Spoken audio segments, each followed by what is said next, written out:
আজকে আজকে রান্না রান্না হয়ে গেছে? বাজারে গেছে, আবার ফ্রিজে ইলিশ মাছও আছে। ইলিশ মাছ দিয়ে এই জন্য আবার ট্যাবে এই যে বাজারে পাঠাবো, আসো আশা করে বাজারে পাঠাবো। অনেকদিন ধরে তো দাওয়াত মাওয়া খেলে তো কেউ দাওয়াত দেয় না গো। না, এলাকায় কোনো দাওয়াতের কথা শুনিও না, আর আমাদের কেউ এত বড় ফ্যামিলি দাওয়াত তোমরাও 5 জন, আমরাও 5 জন, মানে ধরে দাওয়াত দিবার চাই না। দাওয়াত দিতে চায় না।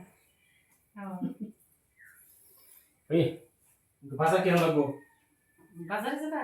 এই যে লিস্ট টাকা আলু, পেঁয়াজ, মরিচ, তেল, লবণ, সাবান, তেঁতুল, মিষ্টি।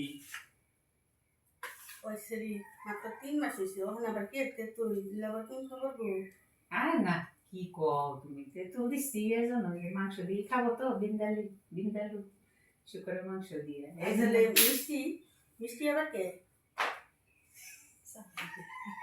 মিষ্টি চা বানাইতে লাগে। আর সকালে চা একটু মিষ্টি কম পড়ছে, অনেক কি তুমি সকালে চা মিষ্টি কম হয়েছে, অনেক মিষ্টি দিও, মিষ্টি খাইবো। চা বানাইছি, মিষ্টি একটু কম হইতেই পারে। মিষ্টি খাওয়া লাগবো? হাই রে পাবলিক গো তোমরা। আচ্ছা যা। আমরা আজকে ডাল ভাত। তোমার তো নিরামিষ আজকে মঙ্গলবার।